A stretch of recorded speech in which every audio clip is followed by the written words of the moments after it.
सद्गुरु श्री ब्रह्म चैतन्य महाराज गोंदवलेकर, इनका प्रवचन 12 जून। परमार्थ ही अपने जन्म का सच्चा हेतु है। द्वैत में दुख है तो एक में सुख और आनंद है।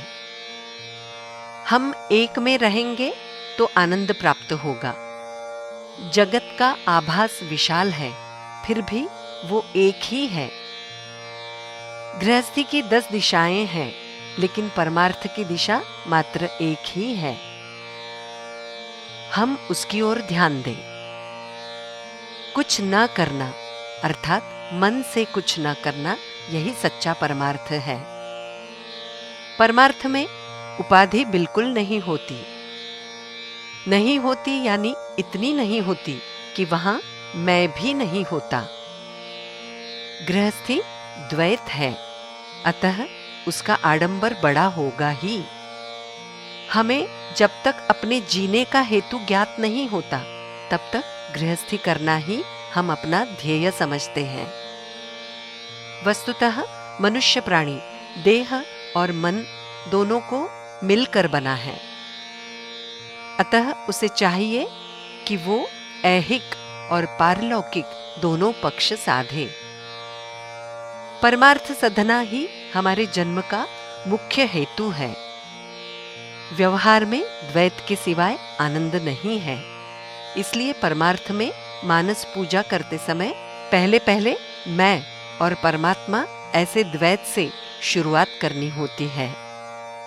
इसलिए परमार्थ में मानस पूजा करते समय पहले मैं और परमात्मा ऐसे द्वैत से शुरुआत करनी होती है। जब तक परमार्थ हमारी रग रग में भिद नहीं जाता, तब तक हमें पारमार्थिक ग्रंथ पढ़ने चाहिए। उससे साधना में जोश आता है। मन को भगवान के प्रति लगाने के लिए क्या किया जाए, ये हमें पहले सोचना चाहिए। एक पिता अपने बेटे को तैरना सिखाता है। वो पहले लड़के को पानी में टखने तक ले गया, फिर घुटने तक पानी में ले गया, बाद में थोड़ा और आगे ले गया, फिर एक दिन तो उसने बेटे को गहरे पानी में खींच लिया। इसी तरह हमारे गुरु हमें शनैः शनैः परमार्थ सिखाते हैं। हमें पानी में उतरना मात्र चाहिए।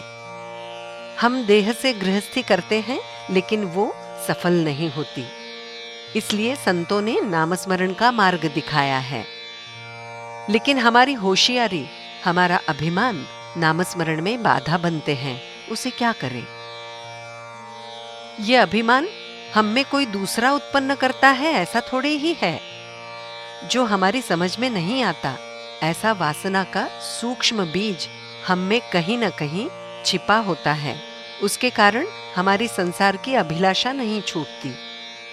इसलिए संतों ने एक उपाय सुझाया है, और वो उपाय ये है कि हम निरंतर नामस्मरण करते रहें और विषय की उर्मी निर्माण ही न होने दें। गृहस्थी में जो विघ्न आते हैं, वे हमें चेतावनी देने आते हैं, वे हमें जगाते हैं। हमने जन्म लिया है तो भगवान को जानने के लिए लिया है, ये हम भूले नहीं। इसलिए विघ्नों संकटों की योजना होती है। विघ्न इसलिए आते हैं कि हम भगवान के समीप जाते रहें। अतः उनसे न घबराकर हम भगवान के नाम में ही अपने को भूल जाएं। यही परमार्थ का सरल रास्ता है। जहां आलस्य छा जाता है, वहां परमार्थ डूबता है। जानकी जीवन स्मरण जय जय राम।